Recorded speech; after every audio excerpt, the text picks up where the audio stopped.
Friends, कैसे हैं आप सब। एक बार फिर आप सभी स्टूडेंट्स का R5GA क्लासेस में स्वागत है।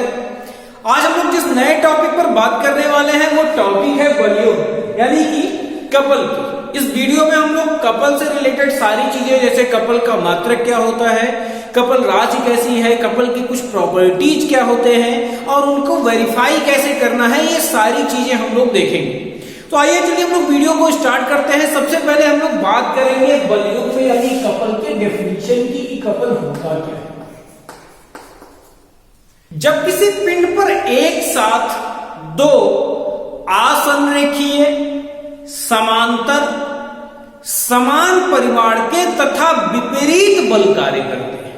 मैंने क्या कहा, जब किसी पिंड पर एक साथ दो नॉन कोलिनियर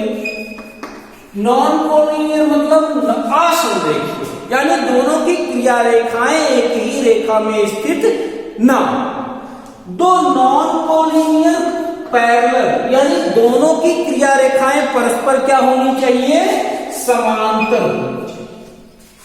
सेम मैग्नीट्यूड यानी दोनों के परिमाण क्या होने चाहिए, बराबर होने चाहिए।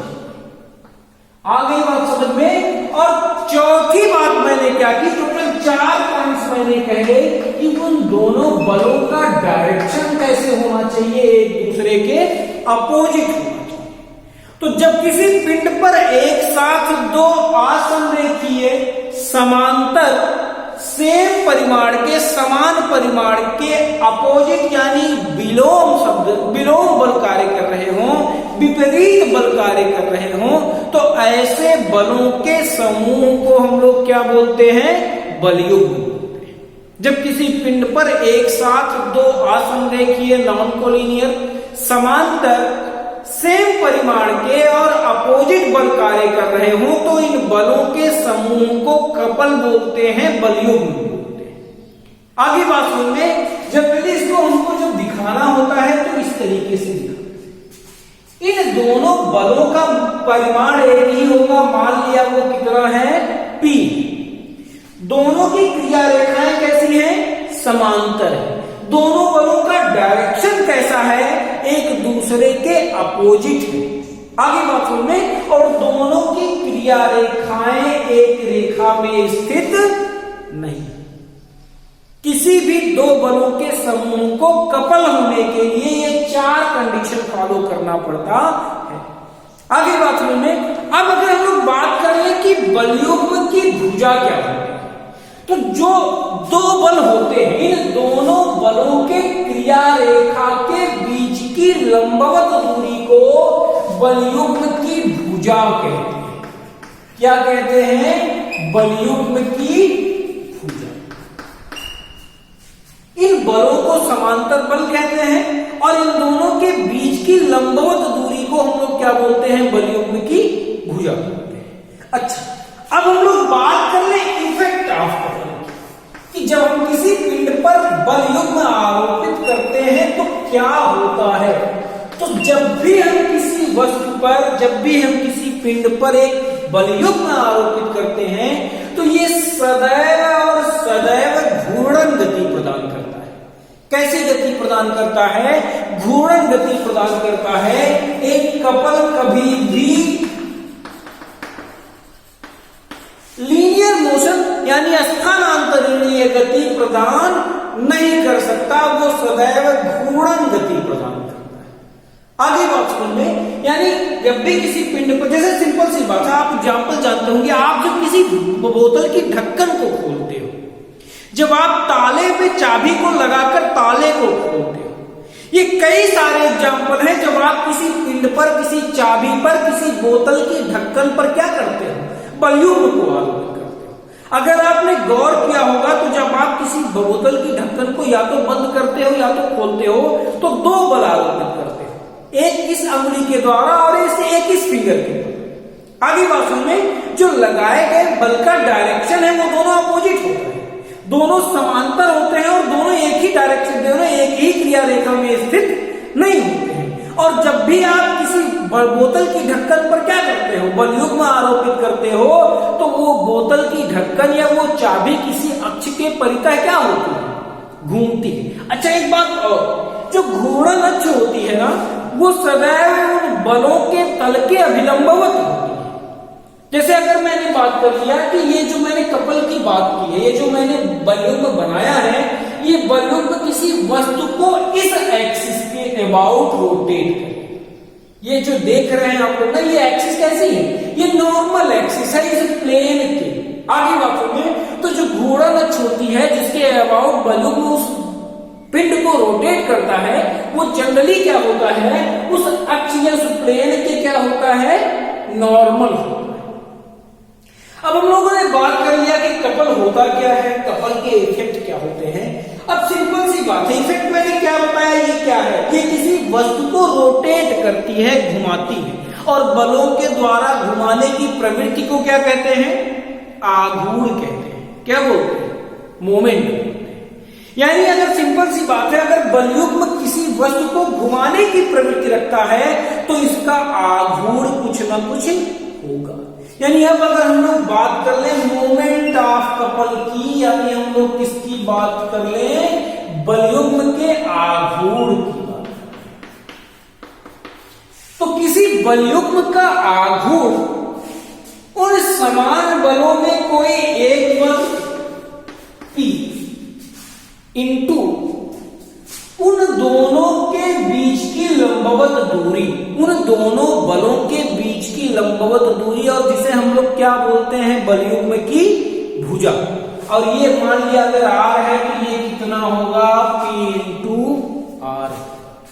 यानी किसी बलयुग्म का जो आघूर्ण होता है वो उन दोनों समांतर बलों में से कोई एक बल और बलयुग्म की भुजा के गुणनफल के बराबर होगा। आगे बात में अगर मैं इसी को डायरेक्ट हिंदी में लिखूं तो मैं लिखूंगा बल गुणे बलयुग्म की भुजा, बल गुणे बलयुग्म की भुजा। आगे बात समझ में। अब सिंपल सी बात है, अगर मैं इस बलयुग्म के आघूर्ण का मात्रक निकालना चाहूं तो आघूर्ण का मात्रक क्या होता है, एमकेएस पद्धति में क्या होता था, न्यूटन मीटर होता था, बल गुणे बलयुग्म की भुजा। और अगर मैं सीजीएस पद्धति में कहूं तो सीजीएस पद्धति में बल का मात्रक क्या, डाइन, क्या होता है, डाइन। और लंबाई का मात्रक क्या होता है, सेंटीमीटर होता है। इस तरह से बलयुग्म के आघूर्ण का मात्रक भी क्या हो जाएगा, डाइन सेंटीमीटर। किसमें, सीजीएस पद्धति। एमकेएस पद्धति में क्या होगा, न्यूटन मीटर। आगे बात में अब अगर हम लोग बात कर ले कि इसके दिशा की, तो सिंपल सी बात है, आघूर्ण की भी केवल दो दिशाएं होती थी, या तो वो किसी वस्तु को एंटी क्लॉकवाइज रोटेट करता था, या किसी वस्तु को क्या करता था, क्लॉकवाइज रोटेट करता था। तो बलयुग्म के बलयुग्म के आघूर्ण की यानी कपल के मोमेंट की भी वही दो दिशाएं होंगी, या तो वो किसी वस्तु को एंटी क्लॉकवाइज रोटेट करेगा या किसी वस्तु को क्लॉकवाइज रोटेट करेगा। और सिंपल सी बात है, आघूर्ण कैसी राशि है, एक सदिश राशि है, इस नाते कपल का आघूर्ण भी क्या होगा, एक सदिश राशि होगी। आगे बात समझ में, यानी ये राशि कैसी होगी, एक सदिश राशि होगी। अब हम बात कर ले बलयुग्म से रिलेटेड कुछ छोटी मगर मोटी बात। आगे बात समझ में, सबसे पहली बात क्या कि बलयुग्म कभी भी सरल रेखीय गति प्रदान नहीं कर सकता। कपल सदैव और सदैव क्या करेगा, रोटेशनल मोशन प्रदान करेगा, कभी भी सरल रेखीय गति प्रदान नहीं कर सकता। दूसरी बात, किसी बलयुग्म को आप किसी एक बल के द्वारा प्रतिस्थापित नहीं कर सकते, क्योंकि जब भी हम लोग किसी कपल के परिणामी की बात करेंगे, जैसे ये भी तो एक बल है, तो जब भी मैं इन बलों के परिणामी की बात करूंगा तो ये सदैव क्या होगा, शून्य होगा, क्योंकि ये क्या है, P है और ये क्या है, P है, और दोनों का डायरेक्शन कैसा है, अपोजिट है, दोनों समांतर है। इस नाते आप कभी भी किसी भी बलयुग्म को केवल एक बल के द्वारा प्रतिस्थापित नहीं कर सकते। अच्छा, इसका उल्टा हो जाता है। जो मैं बात करता था बल की, तो हम लोगों ने पिछले फोर्स एनालिसिस वाले वीडियो में देखा है। अगर आप लोगों ने वो वीडियो नहीं देखा है तो डिस्क्रिप्शन बॉक्स में मैं उस वीडियो का लिंक दे दूंगा। आप लोग एक बार फोर्स एनालिसिस वाले चैप्टर को भी ध्यान से क्या कर लीजिए, देख लीजिए। उसमें हम लोगों ने कहा है कि किसी बल को एक बलयुग्म और एक समांतर बल द्वारा, सेम परिमाण के समांतर बल द्वारा प्रतिस्थापित किया जा सकता है। किसी बल को सेम परिमाण का, सेम मैग्नीट्यूड के एक समांतर बल तथा एक बलयुग्म द्वारा प्रतिस्थापित किया जा सकता है। वो पिछले चैप्टर में हम लोगों ने देखा है, उसमें हम लोगों ने देखा था कि अगर ये बल है, यहां से मान लिया किसी डिस्टेंस पर, इसी बल के समांतर दो बल मैं खींच दूं जिनका परिमाण क्या है, इसी बल के बराबर है, और इन दोनों का भी परिमाण क्या है, बराबर है, तो इससे मेरे सिस्टम पर कोई इफेक्ट नहीं पड़ने वाला, सिस्टम पर कोई इफेक्ट नहीं पड़ने वाला, क्योंकि इन दोनों का परिणाम ही क्या हो जाएगा, शून्य हो जाएंगे। दोनों संरेखीय हैं, दोनों अपोजिट डायरेक्शन में हैं, इस नाते क्या हो जाएंगे, इनका परिणाम शून्य हो जाएगा। लेकिन तब क्या हो रहा होगा, तब ये बल और ये बल मिलकर एक क्या बना रहे होंगे, एक कपल बना रहे होंगे, और ये एक बल हमारा एक्स्ट्रा क्या हो जा रहा होगा, बच जा रहा होगा।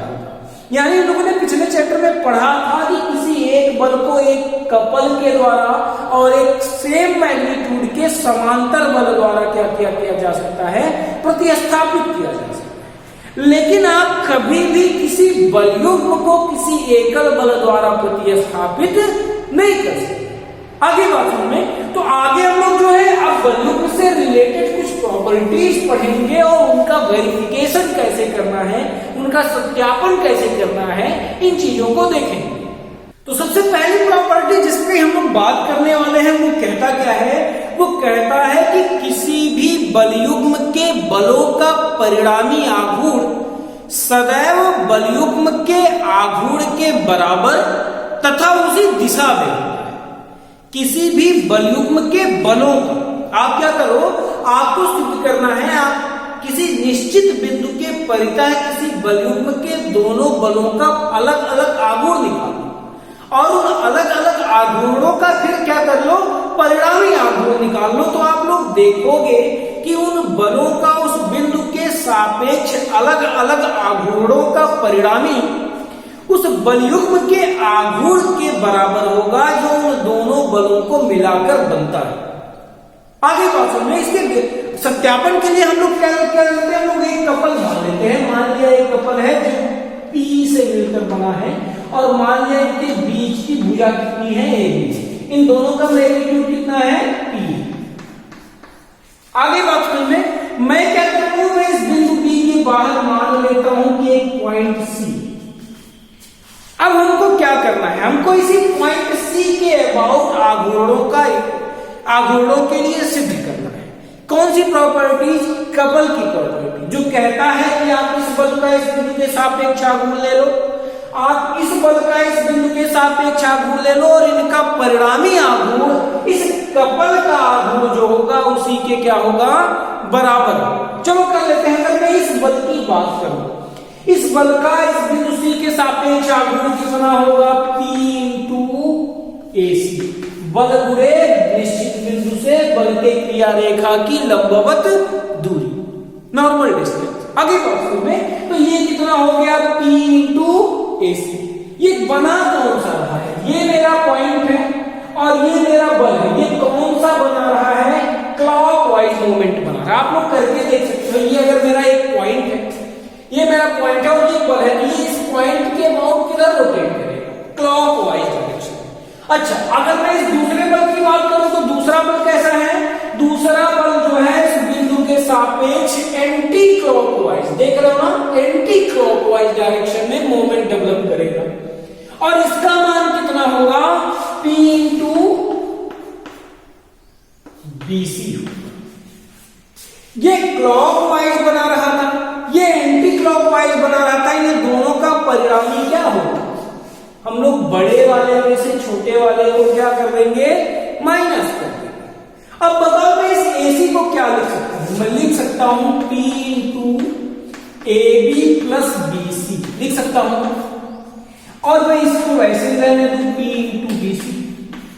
अब अगर मैं P × AB + P × BC और -P × BC कर दूं तो मेरा क्या निकल के आ रहा है, P × AB। क्या निकल के आ रहा है, P इंटू ए बी। और ये एक्चुअल में क्या है, ये एक्चुअल में बलयुग्म का आघूर्ण है ना। बलयुग्म का आघूर्ण क्या होता था, इन दोनों समांतर बलों में से कोई एक बल और पूरे बलयुग्म की भुजा यानी P इंटू ए बी। यहां पर बलयुग्म की भुजा क्या है, ए बी। तो इस तरीके से ये प्रॉपर्टी का सत्यापन वेरिफिकेशन हम लोग कर सकते हैं कि यदि किसी बलयुग्म के बलों का आघूर्ण, परिणामी आघूर्ण जो होगा वो सदैव बलयुग्म के आघूर्ण के बराबर होगा और डायरेक्शन भी सेम है। ये बलयुग्म कोई किस डायरेक्शन में कपल जनरेट, सॉरी ये कपल जो है किस डायरेक्शन में मूवमेंट जनरेट कर रहा है, क्लॉकवाइज डायरेक्शन में। और ये जो मोमेंट हमको मिल रहा है ये भी किस डायरेक्शन में कर रहा है, क्लॉकवाइज डायरेक्शन में मोमेंट जनरेट कर रहा है। आगे हम लोग बात करने वाले हैं कि दो समांतर तलों में बराबर तथा विपरीत बलयुग्म एक दूसरे को संतुलित करते हैं। आगे बात सुनिए, ये जो प्रॉपर्टी, जिस प्रॉपर्टी का हम लोग वेरिफिकेशन करने वाले हैं, एक्चुअल में ये एक तल में ही स्थित किन्हीं दो बराबर तथा विपरीत बलयुग्म के लिए भी सत्य है। आगे बात सुनिए, तो हम लोग यहां पर बात करने वाले हैं कि दो समांतर तलों में बराबर तथा विपरीत बलयुग्म एक दूसरे को किस प्रकार से संतुलित करते हैं। आगे बात सुनिए, जैसे मैंने अभी कहा कि कभी भी हम लोग किसी बलयुग्म को एक बल के द्वारा प्रतिस्थापित नहीं कर सकते। आगे बात सुनिए, इस नाते कभी भी हम लोग किसी एक बलयुग्म का परिणामी नहीं निकालते। लेकिन अगर दो बलयुग्म हैं और दो बलयुग्म किन्हीं दो तल में है या एक ही तल में हो सकते हैं, अगर दो समांतर तलों में है और बराबर है यानी उनका आघूर्ण क्या है, बराबर है, अगर उनका आघूर्ण बराबर है तो वे एक दूसरे को क्या कर सकते हैं, संतुलित कर सकते हैं। इसके लिए मैंने मान लिया कि कोई प्लेन है या मैं कहूं एक 3D स्ट्रक्चर है जिसके इस फलक पर, ये जो फलक में बना दूं ए बी सी और डी, इस सामने वाले फलक पर एक बलयुग्म क्लॉकवाइज डायरेक्शन में कार्य कर रहा है। ये एरो का निशान ध्यान से देखिएगा, ये एरो का निशान क्या डिनोट करता है कि ये जो कपल है वो किस डायरेक्शन में है, क्लॉकवाइज डायरेक्शन में। इसके पीछे वाले फलक पर अगर मैं बात करूं ई एफ जी एच, इसके पीछे वाले फलक में जो कपल कार्य कर रहा है वो कैसा है, एंटी क्लॉकवाइज। देख रहे ना, एरो ये वाला ऊपर है ये वाला नीचे है, तो इसका डायरेक्शन किधर होगा, एंटी क्लॉकवाइज। ये तो फलक एबीसी और एफजीएच है, ये आपस में एक दूसरे से कैसे हैं, समांतर है। अब हम एक बल को किसी बल द्वारा प्रतिस्थापित नहीं कर सकते, इस नाते मैं क्या करूं, मैं इस बलयुग्म का ये बल लूं और इस बलयुग्म का ये बल लूं। आगे बात में मैं दो बलयुग्म की बात कर रहा हूं, एक बलयुग्म ये, एक बलयुग्म ये। इन दोनों का, ये दोनों कैसे हैं, आपस में बराबर है। आगे बात में ये भी ध्यान देने वाली बात है कि दो बराबर तथा विपरीत बलयुग्म दोनों का डायरेक्शन सेम है, तो इस बल और इस बल का परिणामी क्या होगा, 2p होगा। कहां पर कार्य करेगा, उन दोनों फलकों को मिलाने वाले विकर्ण के बीचों बीच कार्य करेगा। ये जो क्रिया बिंदु है इस परिणामी बल की, ये इस विकर्ण जो एजी है, ये एक्चुअली 3D स्ट्रक्चर हो सकता है, आपको ध्यान से समझ में आए, समझने की कोशिश करिएगा। ये क्या हो, ये पॉइंट ए और पॉइंट जी को मिलाने वाले विकर्ण के बीच में स्थित होगा। और सेम इसी तरीके से जो ये एच है और जो बी है, ये बल और ये बल, ये दोनों का परिणामी जो 2p होगा वो भी इन दोनों विकर्ण को मिलाने वाली जो विकर्ण है इसके बीच में स्थित होगा। एच और बी को मिलाने वाले विकर्ण के बीच में। मैं एक बल को किसी एक बलयुग्म को बल द्वारा विस्थापित नहीं करूंगा, ये इन दोनों बलों का मैंने लिया और इन दोनों बलों का मैंने लिया। आगे बात सुनो, तो 2p डायरेक्शन में इस विकर्ण के केंद्र की तरफ कार्य कर रहा है, 2p ऊपर की तरफ। किधर कार्य कर रहा है, ऊपर की तरफ। ये कितना है, 2p। और सेम उसी बिंदु पर, क्यों, क्योंकि ये दोनों फलक आपस में कैसे हैं, समांतर है। ये दोनों प्लेन आपस में कैसे हैं, समांतर हैं। और अगर समांतर हैं तो इन दोनों का कटान बिंदु, इन दोनों विकर्णों का कटान बिंदु इसके मध्य में ही स्थित होगा और इन दोनों बलों का जो परिणामी होगा वो भी 2p होगा। किधर कार्य कर रहा होगा? नीचे की तरफ कार्य कर रहा होगा और इसकी भी क्रिया बिंदु वही होगी जो ऊपर वाले बल के परिणामी बलों की। आगे बात सुनिए, अब एक ही रेखा में स्थित दो बल हैं, एक 2p ऊपर की तरफ है, एक 2p नीचे की तरफ। ये एक दूसरे को क्या कर लेंगे? बैलेंस कर लेंगे और इस तरीके से हम लोग सिद्ध कर सकते हैं कि किन्हीं दो समांतर तलों में बराबर तथा विपरीत बलों में एक दूसरे को संतुलित करते हैं। ये सेम प्लेन के लिए भी सत्य है। आगे बात सुनिए, ये जो प्रॉपर्टीज है ये सेम प्लेन के लिए भी सत्य है। अगर दो बराबर और विपरीत बलों में किसी एक ही तल में स्थित हों तो वे भी एक दूसरे को संतुलित कर सकते हैं। आगे हम लोग बात करने वाले हैं एक ऐसे प्रॉपर्टी की जो कहता है कि किसी भी पिंड पर कार्य करते हुए तीन बलों, किसी भी पिंड पर कार्य करते हुए तीन बलों को यदि परिमाण, दिशा और क्रिया रेखा में किसी त्रिभुज की तीन क्रमागत भुजाओं के रूप में प्रदर्शित किया जा सके तो वे एक बलयुग्म का निर्माण करते हैं। किसका निर्माण करते हैं? वे एक बलयुग्म का निर्माण करते हैं जिसका आघूर्ण उस निर्मित त्रिभुज के क्षेत्रफल के 2 गुने के बराबर होगा। ये क्या कहता है कि किसी भी पिंड पर कार्य करते हुए तीन बलों को यदि परिमाण, दिशा तथा क्रिया रेखा में किसी त्रिभुज की तीन क्रमागत भुजाओं के द्वारा निरूपित किया जा सके तो वे एक बलयुग्म के समतुल्य होते हैं। किसके समतुल्य होते हैं? वे एक बलयुग्म के समतुल्य होते हैं और जिसका आघूर्ण उस त्रिभुज के, उस निर्मित ट्रायंगल के एरिया के 2 गुने के बराबर।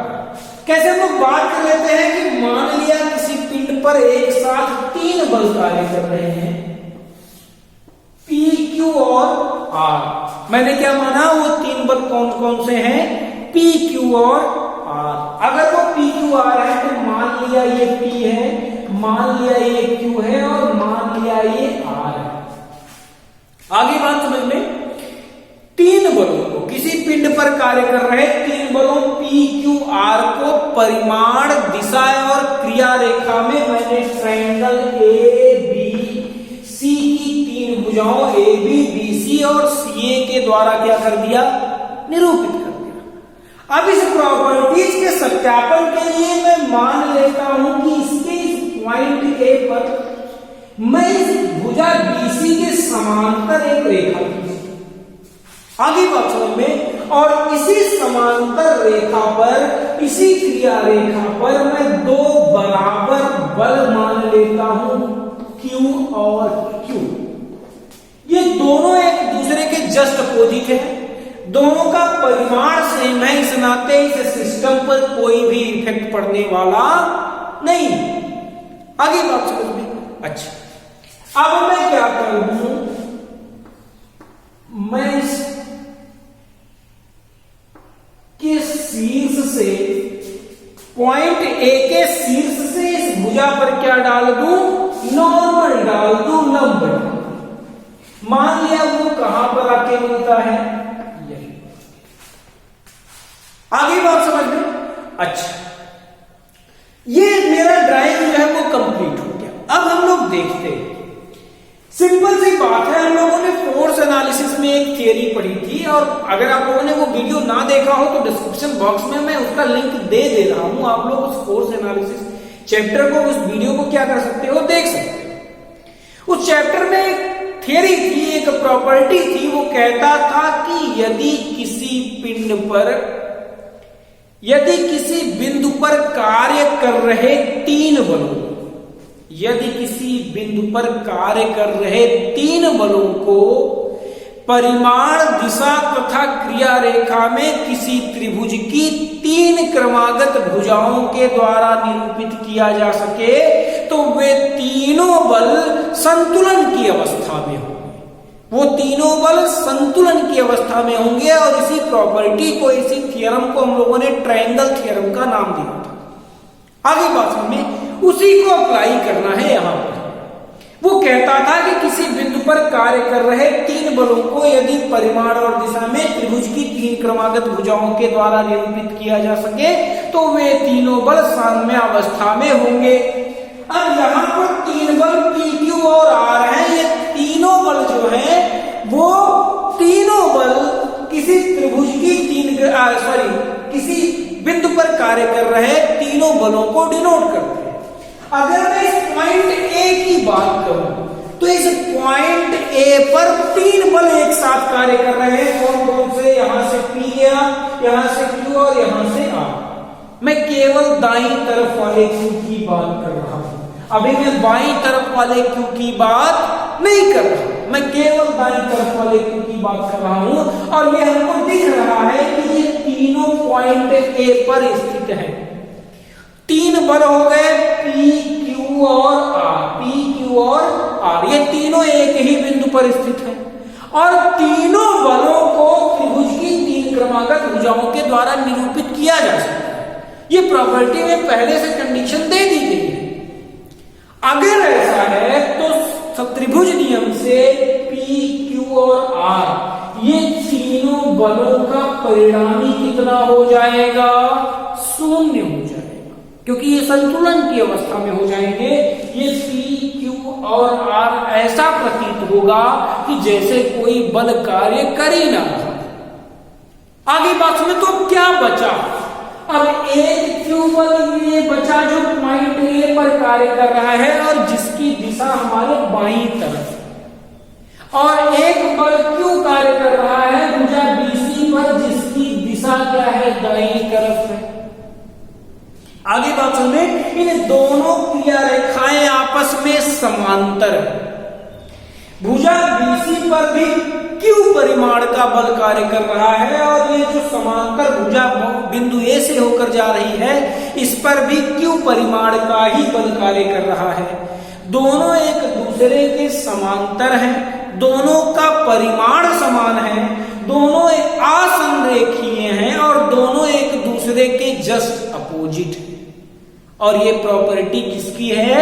एक कपल की प्रॉपर्टी है, एक बलयुग्म की प्रॉपर्टी। यानी इस प्रकार ये वेरीफाई होता है, ये सिद्ध होता है कि ये जो P, Q, R मिलकर जो बल बना रहे थे वो एक्चुअल में एक बलयुग्म के समतुल्य था, जिसका गुण कितना होगा?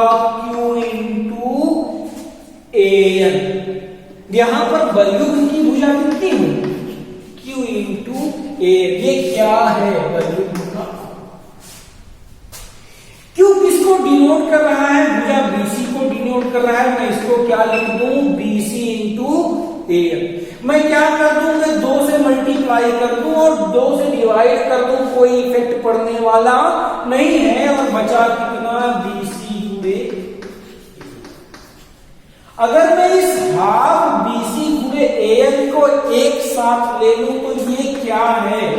2 गुणे एरिया ऑफ ट्रायंगल ABC। और यही तो हमको सिद्ध करना है कि यदि किसी पिंड पर कार्य कर रहे तीन बलों को परिमाण, दिशा तथा क्रिया रेखा में किसी त्रिभुज की तीन क्रमागत भुजाओं के द्वारा निरूपित किया जा सके तो वे एक बलयुग्म के समतुल्य होंगे। हम लोगों ने अभी देखा कि यहाँ पर केवल एक Q परिमाण का और AN बलयुग्म की भुजा का एक बलयुग्म हमको प्राप्त हुआ। आगे बात सुनिए, और जिसका गुण इस ट्रायंगल के क्षेत्रफल के 2 गुने के बराबर है। तो ये प्रॉपर्टीज थी, कपल से रिलेटेड थी, जो कभी कभी हम लोगों को वेरीफाई करने के लिए पूछता है क्वेश्चंस में। तो अब आज के लिए बस इतना ही, और हमें लगता है कि कपल के सारे प्रॉपर्टीज, कपल होता क्या है, ये सारी चीजें हम लोगों ने डिस्कस कर ली हैं। आगे के नेक्स्ट वीडियो में हम लोग एक लास्ट चैप्टर अप्लाइड मैकेनिक्स का बचा हुआ है मशीन। क्या बचा हुआ है? मशीन। इस बार मोमेंट ऑफ इनर्शिया सिलेबस में नहीं है, इस वक्त मैं मोमेंट ऑफ इनर्शिया नहीं पढ़ा रहा हूं। आगे चल के हमको मोमेंट ऑफ इनर्शिया को भी पढ़ना होगा, तो हम लोग फिर से एक वीडियो पढ़ेंगे मोमेंट ऑफ इनर्शिया पर। तो इसके बाद मैं एक मशीन पर एक वीडियो बनाऊंगा। इसके अलावा आपकी जो भी बंधु बांधव आपके हों, फर्स्ट ईयर सेमेस्टर में, फर्स्ट सेमेस्टर में हो, फर्स्ट ईयर में हो, सेकेंड सेमेस्टर में हो, उनसे अनुरोध, आप लोगों से अनुरोध है कि उनके साथ भी इस वीडियो को शेयर कीजिए। अगर आप लोग आगे भी डिप्लोमा करना चाह रहे हो, पढ़ना चाह रहे हो, तो इस चैनल को सब्सक्राइब कर लीजिए, क्योंकि इस प्लेटफॉर्म पर आपको मैकेनिकल से रिलेटेड सारे subject, first year, second year, third year, सारे सब्जेक्ट आपको यहाँ पर मिल जाएंगे। इसके अलावा आगे मेरी कोशिश ये भी है कि अदर ट्रेड्स के भी, जैसे सिविल का हो गया, टेक्सटाइल का हो गया, इसका भी वीडियो मैं इस चैनल पर अपलोड करूं। आगे बात सुनिए, इसके अलावा और इस चैनल पर मैं 9th 10th और इंटर वालों के लिए भी वीडियोज बनाने वाला हूं। आगे बात समझ में, तो आप लोग इस चैनल को प्लीज सब्सक्राइब करें और इस वीडियोज को शेयर कीजिए। इस चैनल को भी आप अपने दोस्तों के साथ शेयर कीजिए, ताकि वो लोग भी स्टडी कर सकें हमारे साथ। तो फिर मिलते हैं हम लोग नेक्स्ट वीडियो में मशीन्स के साथ। तब तक के लिए